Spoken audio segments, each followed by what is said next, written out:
Hello everyone, I am very glad that you're joining this story. Subscribe, like and comment. Enjoy the story, smile more often.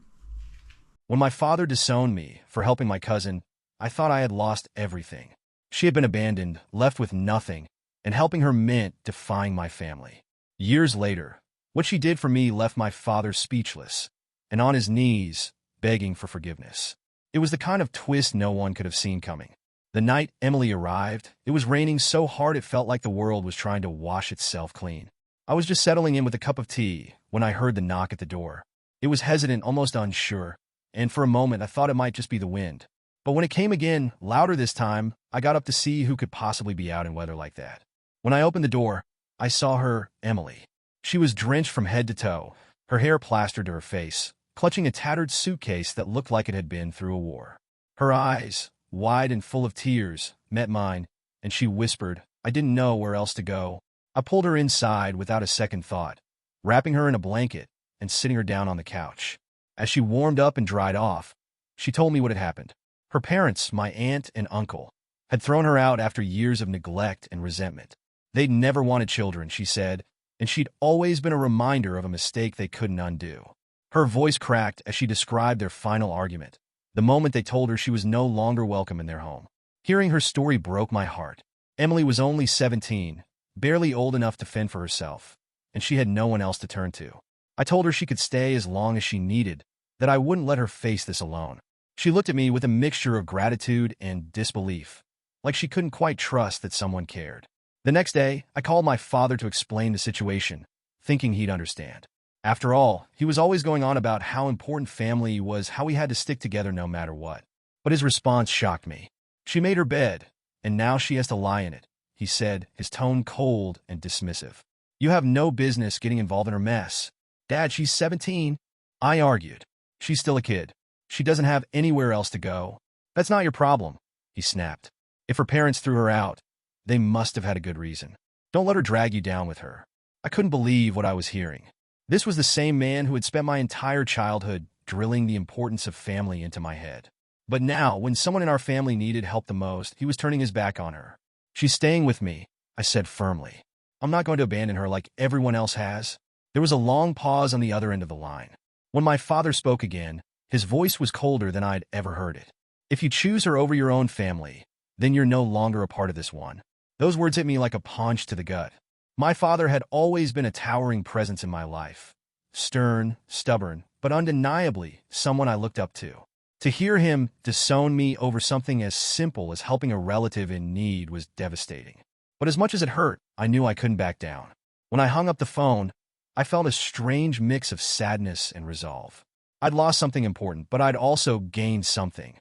An unshakable certainty that I was doing the right thing. Emily needed someone to stand by her, and I wasn't about to let her down. That night, as she sat across from me at the kitchen table, picking at the plate of food I'd made for her, I made a silent promise to myself. No matter what it cost me, I would make sure she was okay. And so, with my father's words still ringing in my ears, I braced myself for the road ahead. It wasn't going to be easy, but if Emily could endure everything she'd been through and still find the courage to ask for help, then I could find the strength to stand by her. We were in this together now, and I wasn't going to let anything or anyone tear us apart. Taking Emily in turned my life upside down almost overnight. At 17, she was still a kid in many ways, scared, unsure of herself, and carrying the kind of emotional scars that don't fade easily. I was in my early 20s just trying to find my footing with college and a part-time job, and suddenly I had someone else depending on me. The weight of that responsibility hit me hard, but I couldn't bring myself to regret it. We moved into a tiny apartment a few weeks after she arrived. It was nothing fancy, just a one-bedroom with peeling wallpaper and a drafty window in the living room. Emily insisted on taking the couch, saying she didn't want to impose, but I refused. "You need a proper bed," I told her, and I meant it. After everything she'd been through, she deserved a space to feel safe. Money was tight, tighter than it had ever been. My part-time job barely covered rent and utilities, and Emily's presence added extra expenses we hadn't planned for. We lived off ramen noodles, peanut butter sandwiches, and whatever we could scrounge up on sale at the grocery store. Our furniture came from thrift stores, hand-me-downs, and the occasional curbside find. It wasn't much, but it was ours, and we made it work. Emily threw herself into rebuilding her life with a determination that left me in awe. She found a job at a local diner, working late nights and early mornings to save up for her future. Despite the long hours, she made time to study for her GED, often staying up late with textbooks spread out on the coffee table. "Why don't you go to bed?" I asked one night as I walked into the living room and found her surrounded by math problems. "You've been at this for hours." She looked up at me, exhaustion in her eyes, but also something else, hope. "I can't," she said. "I need to pass this. I need to prove to myself that I can do it." Her words stuck with me. Emily wasn't just trying to survive. She was fighting to reclaim her future. It wasn't easy, and there were days when she wanted to give up, but she pushed through. Watching her grow and gain confidence was like watching a flower bloom in the most unlikely soil. Meanwhile, my relationship with my father was in shambles. I hadn't heard from him since our fight, and every attempt I made to reach out was met with silence. I left messages, sent texts, even wrote a letter, but there was no response. It hurt more than I wanted to admit. I'd grown up looking up to my father, valuing his opinions and seeking his approval. Now, it was like I didn't exist to him. He cut me off so completely it felt like mourning someone who was still alive. But as painful as it was, I didn't let it stop me. Every time I saw Emily smile, a real, genuine smile, it reminded me why I was doing this. She deserved a chance at happiness, a chance to feel loved and supported, and I was determined to give her that, even if it cost me my relationship with my father. The months turned into a year, and slowly but surely, Emily started to find her footing. She passed her GED with flying colors, and the pride on her face when she held that certificate was enough to bring tears to my eyes. "I couldn't have done this without you," she said, hugging me tightly. "Yes, you could have," I told her. "You just needed someone to remind you how strong you are." We celebrated with a homemade cake and sparkling cider, laughing and toasting to her success in our little apartment. It was a small victory, but it felt monumental. Life was far from perfect, and there were still plenty of struggles ahead. But as I looked at Emily that night, her smile brighter than I'd ever seen it, I knew we were on the right path. We were starting over together, and for the first time in a long time, the future felt full of possibilities. The years seemed to pass in a blur, marked by milestones and quiet victories. Emily's transformation was nothing short of remarkable. From the uncertain, scared teenager who had shown up on my doorstep, she grew into a confident and determined young woman. She started with community college, excelling in her classes while juggling part-time jobs. When she graduated with a degree in business, I was there in the front row, cheering louder than anyone. "You did it," I told her as we hugged afterward, tears streaming down both our faces. "I always knew you could, only because you believed in me first," she replied, her voice choked with emotion. Her next step was launching a small online business, selling handcrafted items and custom designs. It started as a side project, but quickly grew, thanks to her hard work and savvy marketing skills. Before long, Emily's business was thriving, and she had customers from across the country. Watching her succeed felt like a victory for both of us, proof that the sacrifices we'd made together had been worth it. While Emily's star was rising, my own life felt like it was stuck in limbo. I had graduated from college, but the reality of post-grad life wasn't what I'd imagined.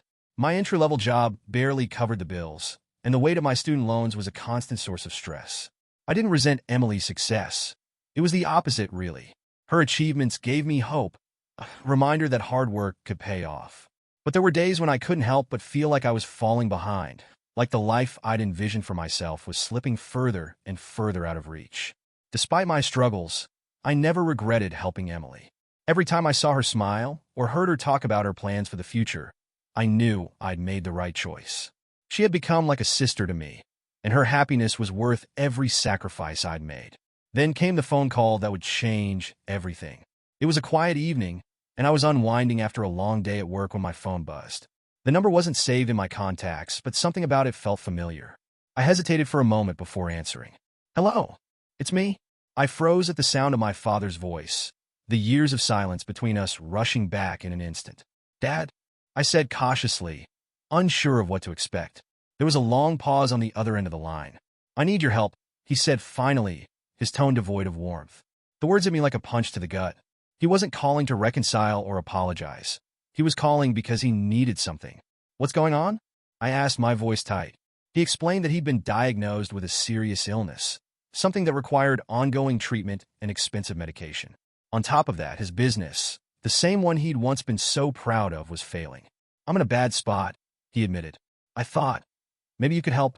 I didn't know what to say. The last time we'd spoken, he had disowned me, told me I was no longer part of the family. Now, after all these years, he was reaching out, not to mend our relationship, but because he needed money. Why me? I asked, my voice trembling with a mix of anger and sadness. You didn't want anything to do with me before. What changed? He didn't have an answer. Or maybe he just didn't want to say it out loud. Instead, he sighed heavily and said, I don't know where else to turn. When the call ended, I sat there in stunned silence, the phone still clutched in my hand. My emotions were a tangled mess. Anger, confusion, guilt, and a strange, lingering sadness. For so long, I'd wondered if my father ever thought about me, if he regretted cutting me off.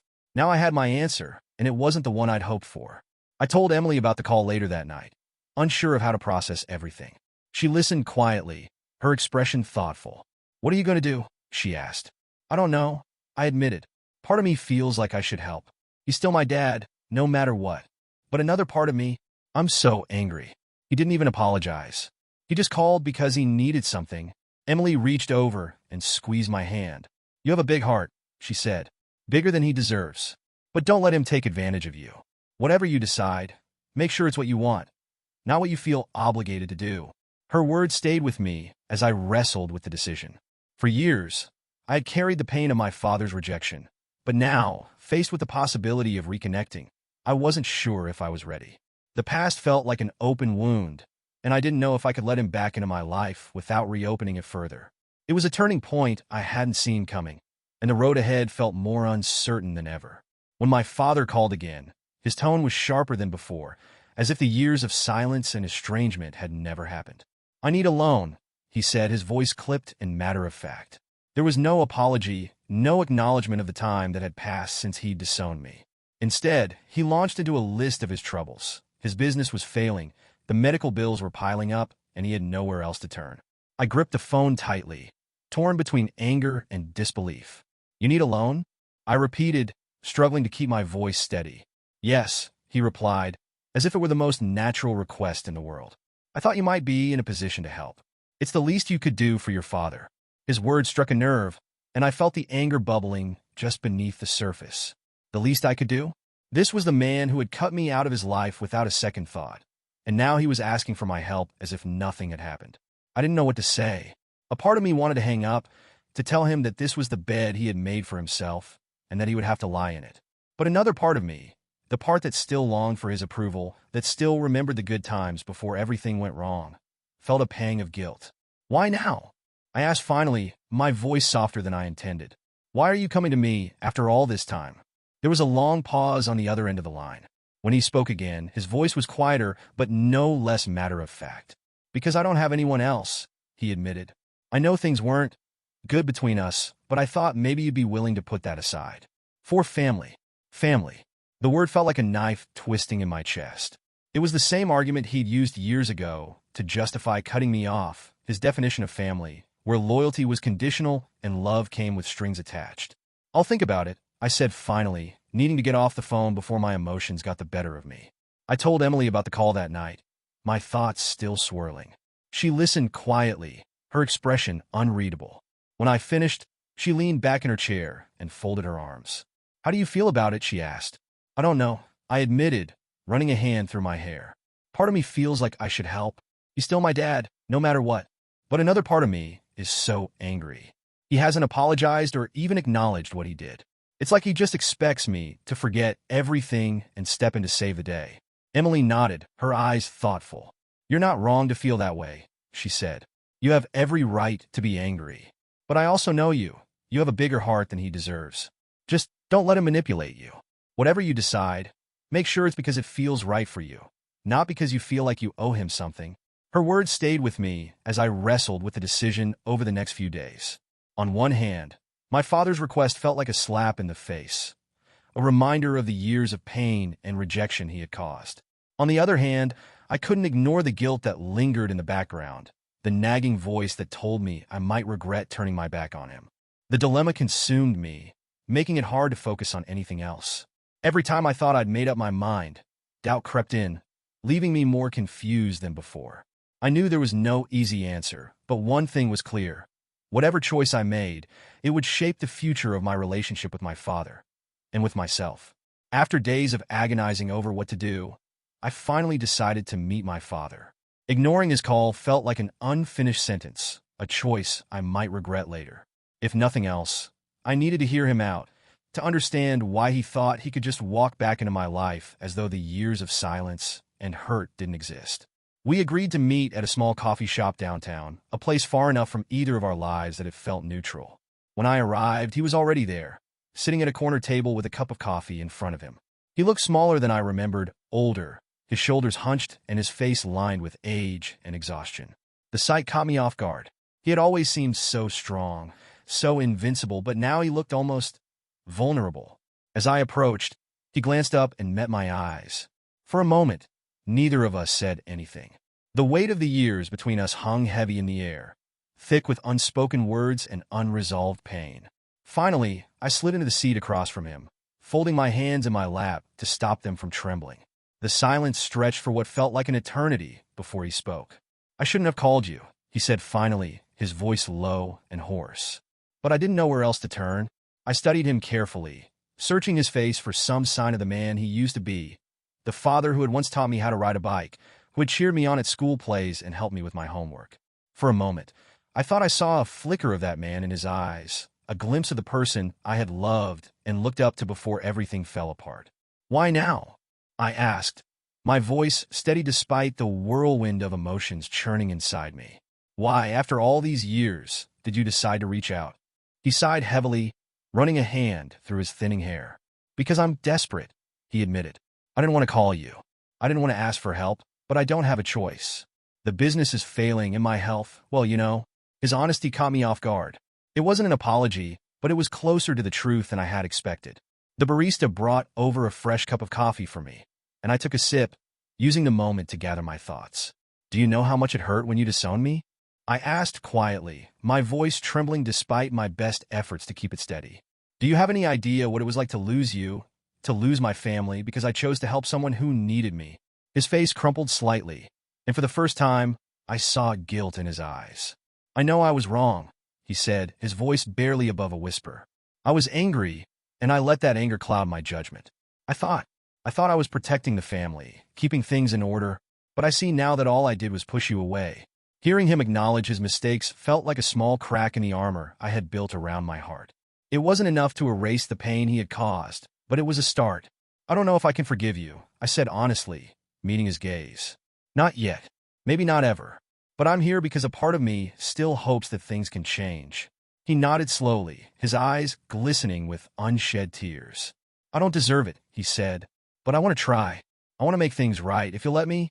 The conversation continued, awkward and tentative, as we navigated the fragile truce between us. I told him about Emily, about her success, and the life we had built together. He listened quietly, nodding occasionally, but saying little. When I mentioned the sacrifices I had made to help her, his expression grew pained, and I could see the weight of his regret. By the time we parted ways, I didn't feel closure, but I did feel a glimmer of hope. For the first time in years, it seemed like my father was willing to confront his mistakes and take responsibility for the damage he had caused. As I walked back to my car, I couldn't shake the mixture of emotions swirling inside me: anger, sadness, and the faintest flicker of something I hadn't felt in a long time: the possibility of reconciliation. It wasn't forgiveness, not yet, but it was a start. While my father and I struggled with the tenuous threads of our relationship, Emily's life was blossoming into something extraordinary.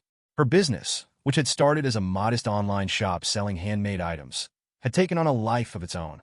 Word spread quickly, and soon she was overwhelmed with orders from people who loved her designs and appreciated the care she put into every detail. Watching her thrive felt like witnessing a phoenix rise from the ashes. The girl who had once arrived on my doorstep with nothing but a tattered suitcase was now a confident, successful businesswoman. Every milestone she reached felt like a shared victory, a reminder that the sacrifices we'd made had been worth it. Her first big breakthrough came when a popular lifestyle blogger featured her products in an article. Almost overnight, her sales skyrocketed, and Emily found herself scrambling to keep up with demand. She hired a small team, rented a workspace, and expanded her offerings, all while staying true to her vision. One evening, as we sat on my apartment's balcony with glasses of wine in hand, Emily shared her latest achievement. "You're looking at the newest vendor for a national home goods chain," she said, her smile lighting up the night. "Emily, that's incredible," I exclaimed, raising my glass in a toast. "You've worked so hard for this. You deserve every bit of it." She clinked her glass against mine, but her smile softened as she looked at me. "I couldn't have done any of this without you," she said. "You gave me a chance when no one else would. When everyone else gave up on me, you stayed." Her words brought a lump to my throat, but I shook my head. "You did this, Emily. I might have helped a little, but you're the one who made it happen. You fought for this. You earned it." She didn't argue, but I could tell she wasn't convinced. Emily had a way of holding on to things, of remembering the people who helped her and finding ways to repay them. True to her nature, Emily never forgot what I had done for her. As her business grew, she began giving back in ways that went beyond financial success. She started mentoring young entrepreneurs, offering them the same guidance and encouragement that I had given her. "It feels good to help people who are just starting out," she told me one day. "I see so much of myself in them. The fear, the uncertainty, but also the determination. If I can make things a little easier for them, why wouldn't I?" Her generosity extended to her personal life as well. She made a point to support me in ways that were subtle but meaningful, paying for dinner when I was short on cash, surprising me with small gifts, and always reminding me of my worth. "You've given me so much," she said during one of our conversations. "I just want to make sure you know how much you mean to me." Emily's success was more than just a professional achievement. It was a testament to her resilience and strength. Watching her soar gave me hope, not just for her future, but for my own. It reminded me that even in the darkest moments, there's always a chance to rise above the circumstances and build something beautiful. As proud as I was of Emily, I couldn't shake the feeling that she was planning something. There was a spark in her eyes, a knowing smile that suggested she had a surprise in store. I didn't press her about it, trusting that whatever she had in mind would come to light when the time was right. Little did I know, Emily's next move would change everything, not just for her, but for me as well. It was a quiet afternoon when Emily showed up at my door, clutching a folder that looked thick with paperwork. Her expression was serious but warm, and I immediately sensed that whatever she was about to say was important. "Got a minute?" she asked, stepping inside and setting the folder down on my coffee table. "Of course," I said, gesturing for her to sit. "What's going on?" She didn't sit right away. Instead, she stood in front of me, her hands clasped together as if gathering her thoughts. "I've been thinking a lot about everything you've done for me," she began, her voice steady but laced with emotion. "How you took me in when I had nowhere else to go. How you gave me a home, a second chance, and the belief that I could be more than what everyone else thought of me." I opened my mouth to respond, but she held up a hand to stop me. "Let me finish," she said with a small smile. "You didn't have to do any of that. You could have turned me away, chosen the easier path, but you didn't. And because of you, I have this life that I never thought was possible. I owe everything to you." She sat down then, opening the folder and sliding it toward me. "Which is why I want to do something for you in return," she said. I hesitated, unsure of what I was looking at. Inside the folder were legal documents, official, complicated-looking papers that made my head spin just glancing at them. "What is this?" I asked, flipping through the pages. "It's a transfer of shares," Emily explained. "A significant portion of my company's ownership. I've already had my lawyers draft everything, and it's ready to go as soon as you sign." I stared at her, completely dumbfounded. "Emily, I can't. This is your company, your success. I didn't do any of this."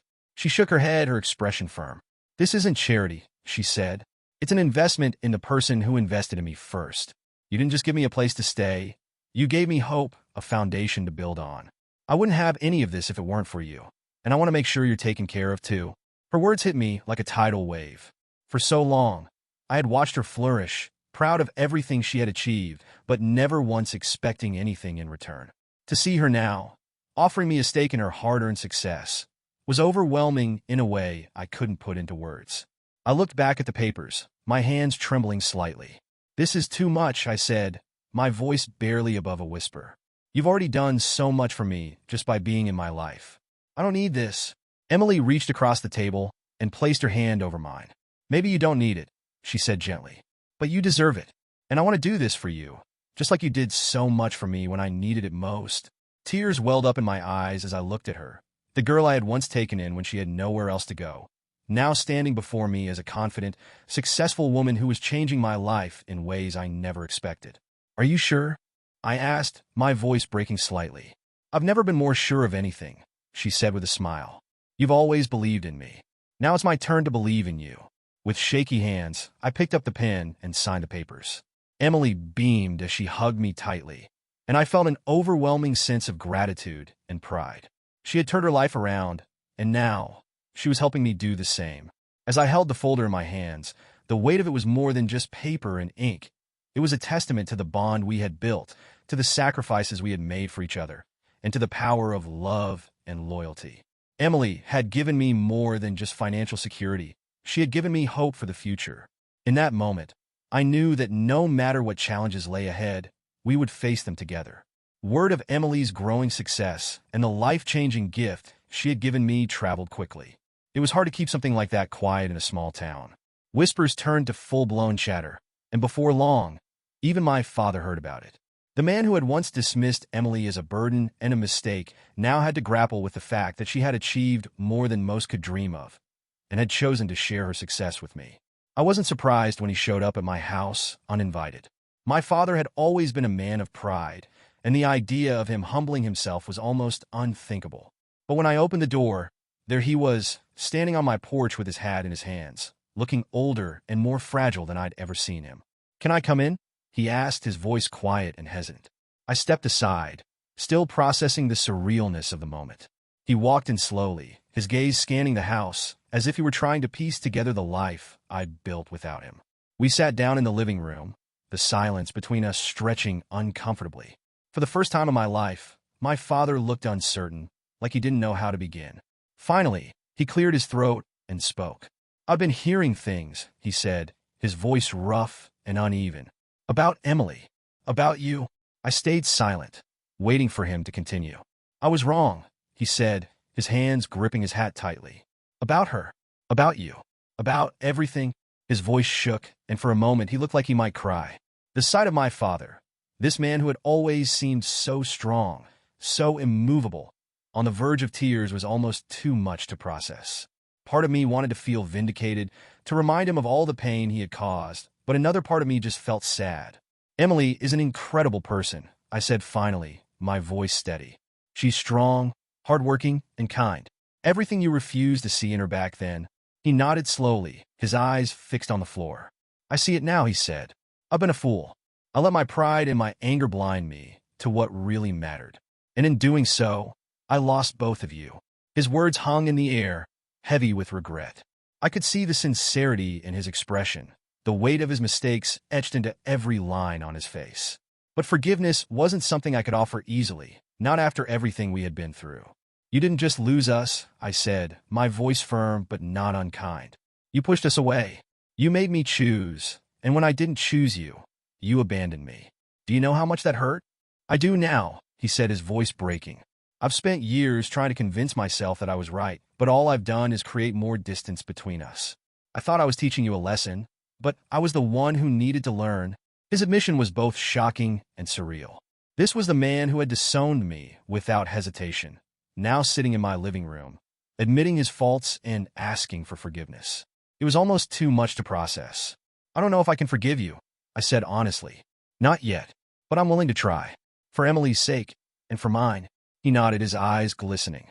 "That's all I can ask for," he said. "A chance to make things right." As he left, I felt a strange mix of emotions, relief, sadness, and the faintest flicker of hope.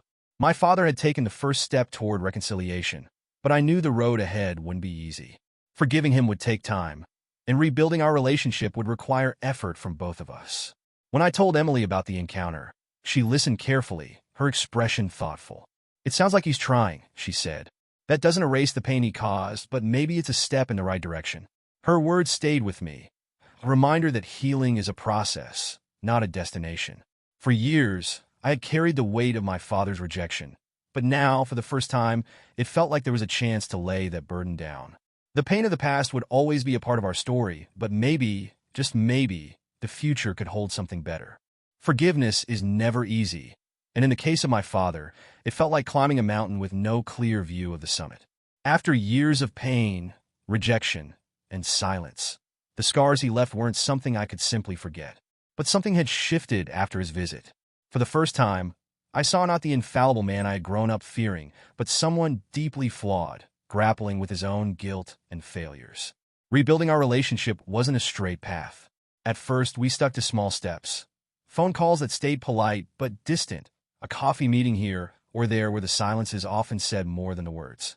Each interaction felt like walking a tightrope, balancing between the hurt of the past and the tentative hope of something new.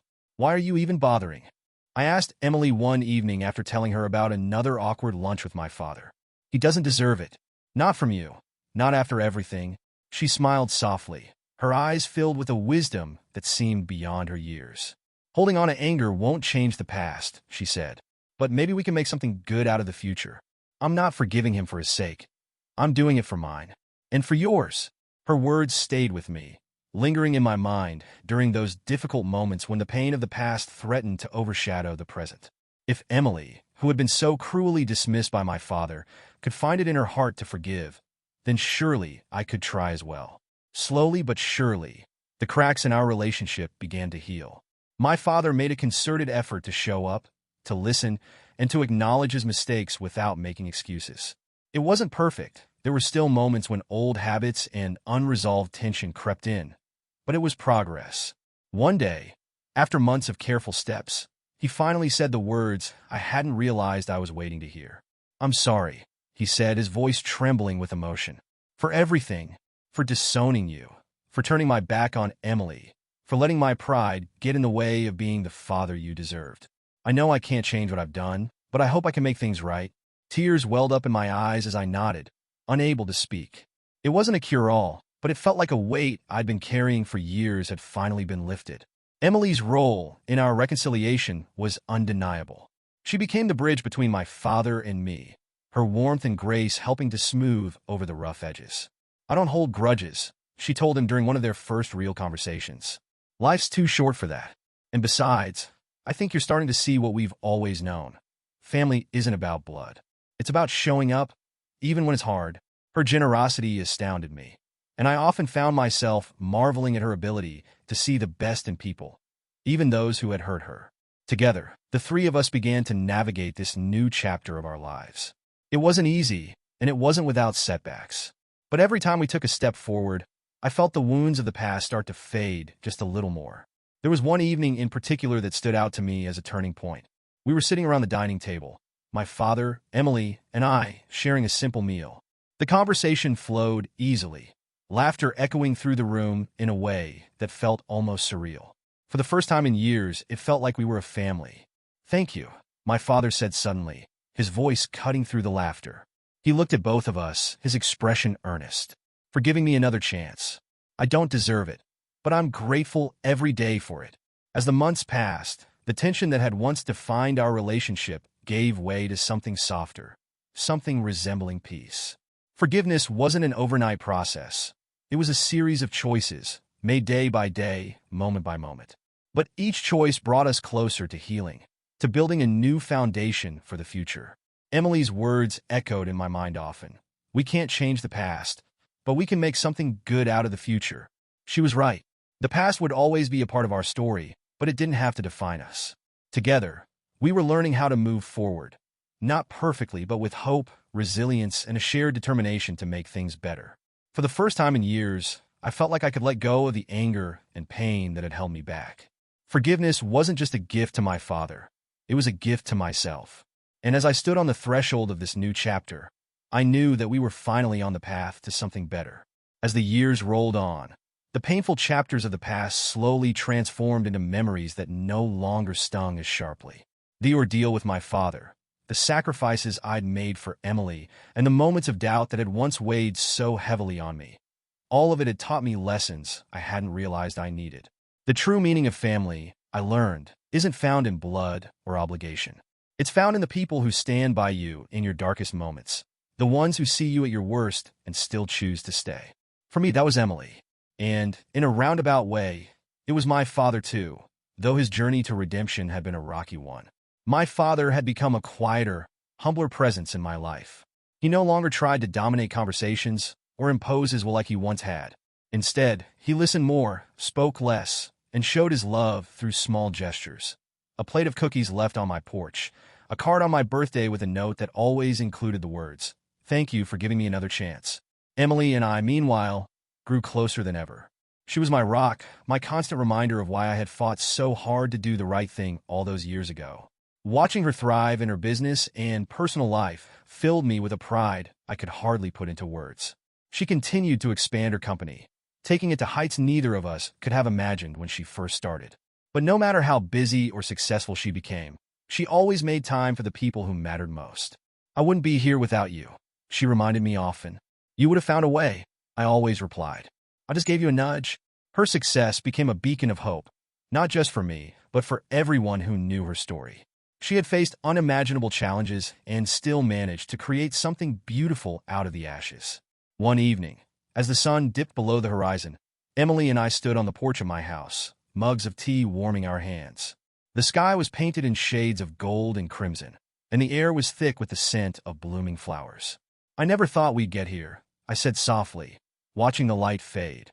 Emily smiled, her gaze fixed on the horizon. "Neither did I," she admitted. "But we did, and I think that's what matters." We stood in comfortable silence for a while, the weight of everything we'd been through hanging between us like a quiet acknowledgement of how far we'd come. "Sometimes," I said finally, breaking the silence, "I think about that night you showed up on my doorstep. I was so scared, Emily. Scared I wouldn't be able to help you. Scared I'd made the wrong choice. But now, looking back, I realize you saved me just as much as I saved you." She turned to me, her eyes shining with emotion. "You gave me a home when I didn't have one," she said.